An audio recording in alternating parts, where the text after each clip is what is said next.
Hey, this is Kelly with Two Broads Talking Politics, part of the Demcast podcast network. The new Demcast website is going live in 1 week on Wednesday, September 18th. Catch it at demcastusa.com.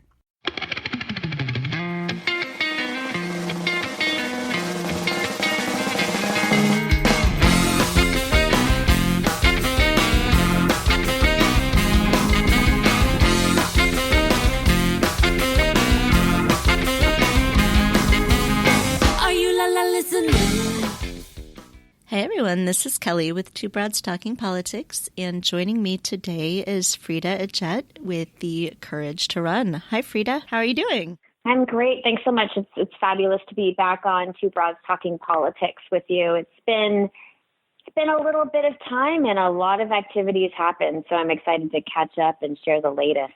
Yeah, awesome. So remind our listeners what Courage to Run is and how it got started. Great. So Courage to Run is the nation's premier nonpartisan 5K series and leadership community committed to being healthy to lead effectively in civic life today. We have a very simple mission that's based on 4 core principles. 1 is celebrating women running for office. 2 is being healthy in mind and body. 3 is running courageously. And 4 is truly championing democracy. So we were in September 2019, and this is absolutely a reflection point.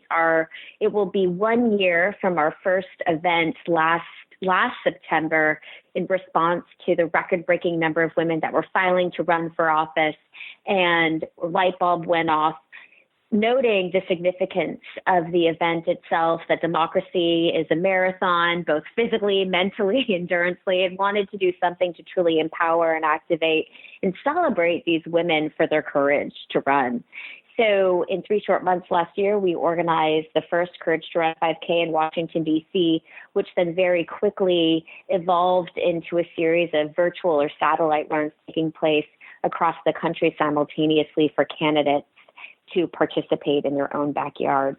So it has truly evolved over the course of this past year. Teams have been forming more formalized 5Ks. And in addition to that, we've truly expanded into not only offline spaces for people to connect and network. We've also entering and evolving into an online component to equip people with trainings and tools that they can apply in their day-to-day political life to be happy, healthy, and high-performing, including a brand new app. So we're thrilled to share it all with the listeners today. Yeah, that's really exciting. And you have a lot of partners in this venture as well. Can you talk some about the partnerships that you've been able to form? Yes, definitely. It's been fabulous seeing the evolution of our partnerships. We have, I believe, close to 100 organizations ranging from local organizations. So these are civic-minded women's organizations, caucuses, as well as health-minded groups like running clubs, all the way up to national organizations that train and champion the next generation of women leaders. We have more than 30 what we call champion organizations, incredibly diverse, really along the political trajectory, including organizations like Running Start and Ignite that cultivate political ambition in young women and girls, passing the baton. I love this running relay metaphor off to women then that are ready to run and want more formalized training based on how they identify. So if they're Democrat, maybe they go to Emerge. If they identify as Republican, maybe they go to Republican Women for Progress. If it's more around ethnic identity, Higher Heights. If they're a Black woman, Latinas Represent. If they're Latinx, Victory Institute. If they're LGBTQ. And so on. And then after that, we also partner with groups like Millennial Action Project, with women in government. So once women are elected, that they are equipped with the support and network and tools to support their ongoing evolution. And then finally, in addition to that, we really want to celebrate women at all levels of leadership. We hear a lot of feedback from women that, running for office isn't their thing, and they want to step up and take a leadership role in a different way. So we're also partnering groups like Professional Women in Advocacy, the Women in Government Relations, because we want women in leadership roles throughout the political ecosystem, the ones that are making decisions, crafting legislation, running campaigns, and then sounding the gavel in those legislative rooms as well. So it's been really exciting to see the excitement across the board for this, because who can say no to celebrating women running for office and taking some time to take care of ourselves? So listeners with a keen ear may have noted that you mentioned Republican women too. So this is a bipartisan. Absolutely. Yes, it's nonpartisan. So if you're Green Party, Libertarian, no party preference, I'm based out of California, so no party preference is the second largest voting bloc in California. We have open primaries, and it's been fabulous seeing the camaraderie cultivated irrespective of how people identify, irrespective of their political persuasion, truly coming together to celebrate women running for office and to be healthy in mind and body to best serve our society. So one of the things you mentioned toward the beginning was this idea of being healthy, not just in body, but in mind. And so what does that mean? What does that look like? Mm-hmm. So I think that we all know that we are in a really defining time in our nation's history, really the world's history. We're presented with an apex of every type of change that could be imagined. There's generational, there's environmental, there's geopolitical, there's technological, there's vocational. And the pace by which change is happening is causing a lot of stress for people. And we also know that 1 in 5 Americans suffer from mental illness in some capacity, which includes anxiety and depression. Politics is a leading cause of stress in the country.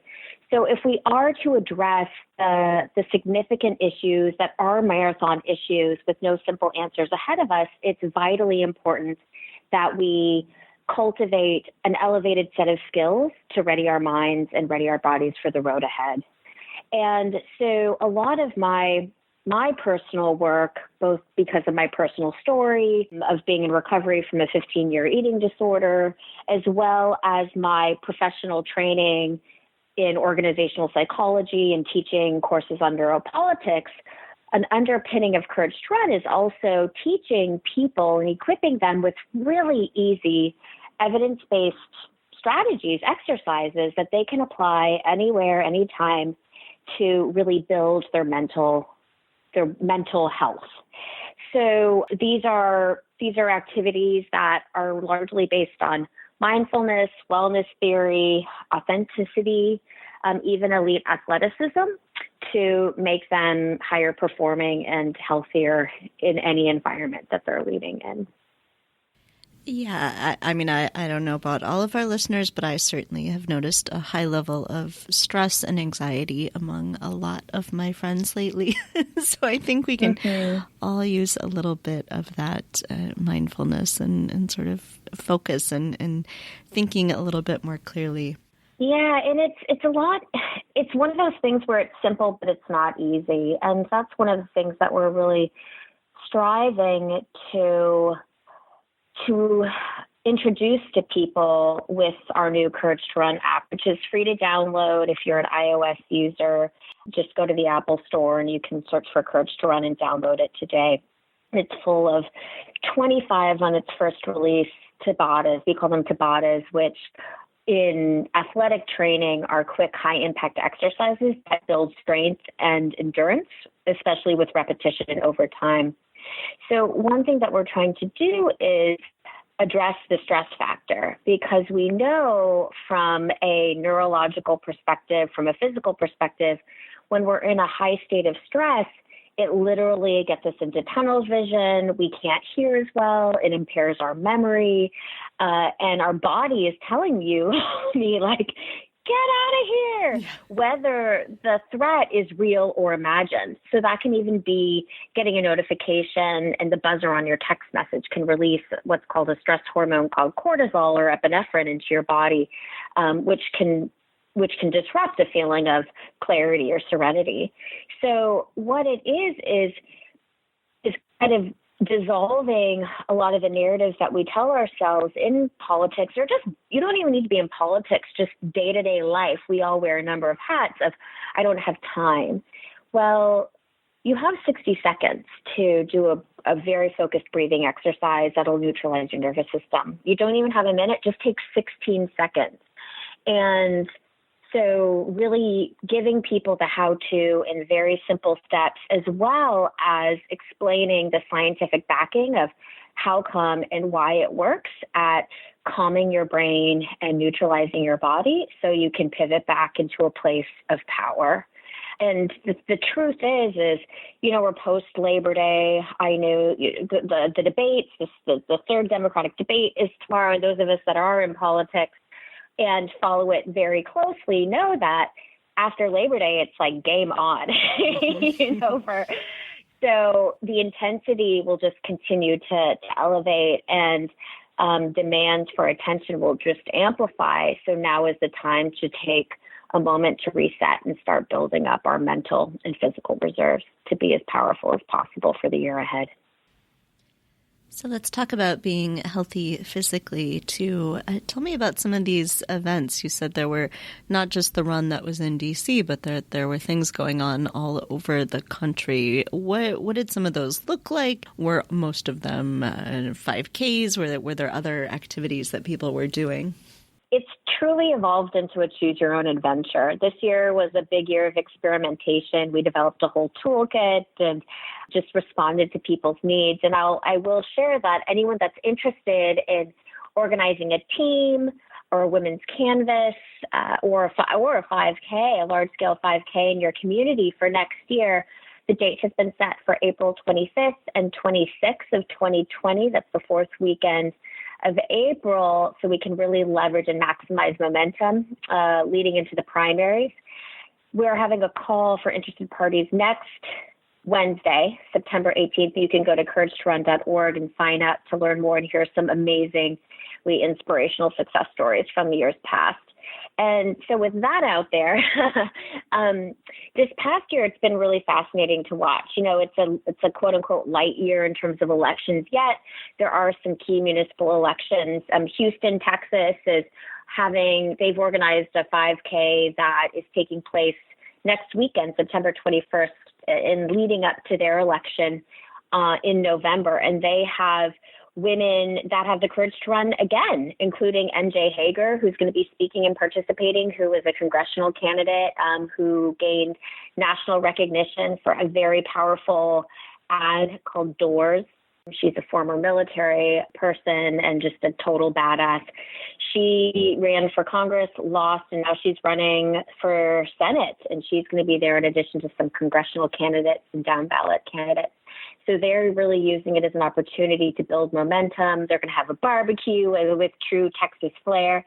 And then you have groups that have bonded together in support of specific women candidates, where a woman who's running wants to use it as an opportunity to generate team spirit and boost motivation and do something together as a team. So, and to thank volunteers. So usually they'll tap a volunteer that is a runner in their campaign to take the lead and organize folks together, and we mail them their bibs and their medals and their T-shirts. Other candidates have been like, girl, I'm not a runner. So they've turned their 5Ks into door-to-door women's canvases and really done almost like slate cards with national candidates, state, as well as local, to maximize their impact. And then you have groups, truly heartwarming stories. A Girl Scout in a small town in Louisiana organized a 5K for her Bronze Project, a Courage to Run this year, had everyone dress up like Rosie the Riveter, which is so awesome to bring people together. And then college campuses that have, in their gender and politics classes, taken on a Courage to Run, really using it as an opportunity to understand the mechanics and skills necessary to effectively organize campaigns as it relates to assessment and media engagement and speakers bureaus and coalition building. and then seeing how that can flourish on their college campuses. So it's been really fascinating to see how people have truly made the arc of the Courage to Run into their own and create an environment that best supports the mission, conducive to their local culture. I love that. So if people are interested in running and have never run before, do you have ways they can get up to speed on how to do a 5K?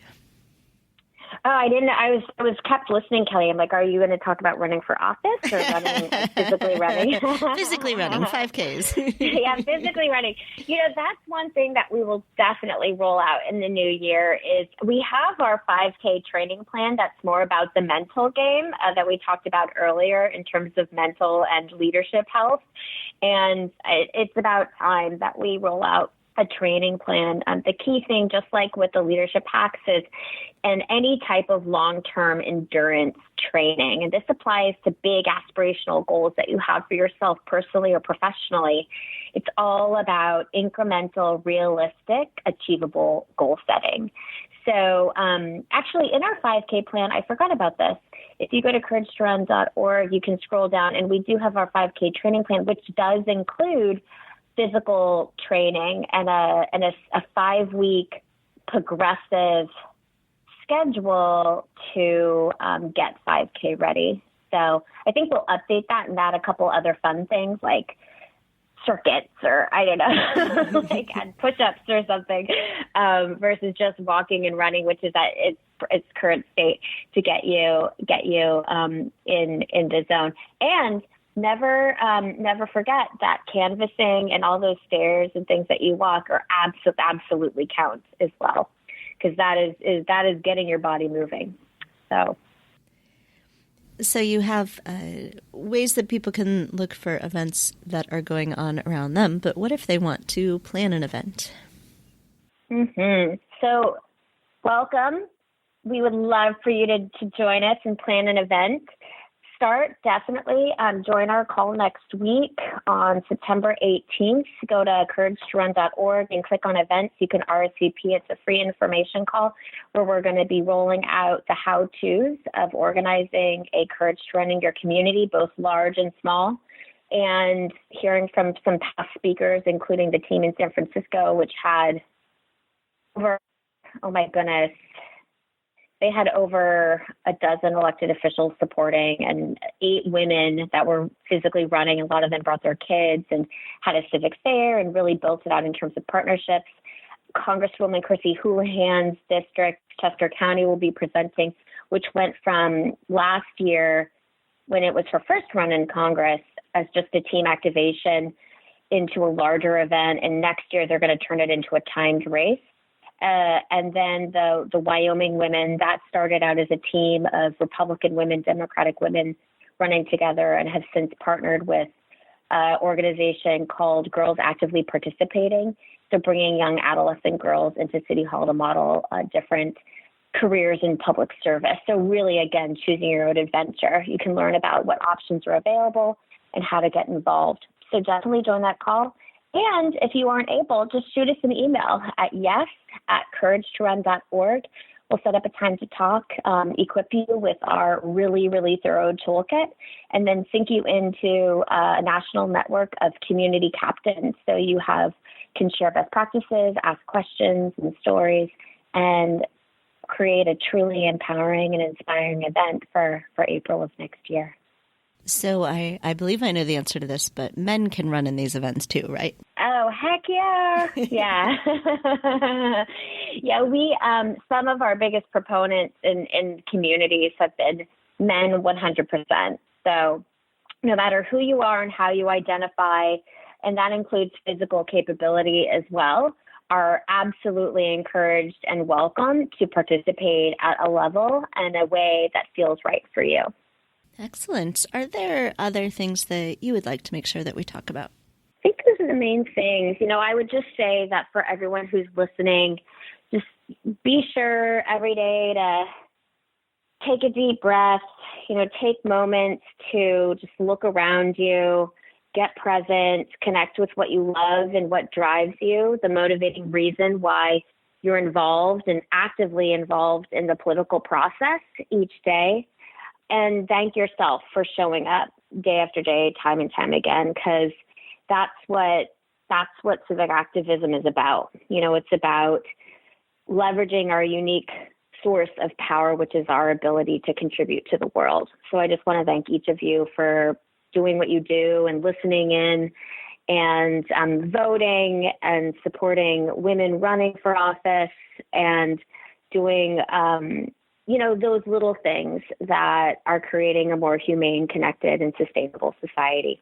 I love that. And you might have me so motivated that I will go out and run. I haven't run in a 5K since before my oldest son was born, and he's about to turn 8. So maybe I will. Yes, you can do it. So you have lots of time. So. Lots and lots of time. All right. Well, Frieda, thank you so much. I really love this. I love Courage to Run. I think this is so cool. And I love how many great organizations you've been able to pull together all for this common cause of having more women running for office. Amen. Thanks so much, Kelly, for having me. It's always so much fun. Thanks for listening to Two Broads Talking Politics. Our theme song is called Are You Listening? Off of the album Elephant Shaped Trees by the band Immunuri, and we're using it with permission of the band. Our logo and other original artwork is by Matthew Weflin and was created for use by this podcast.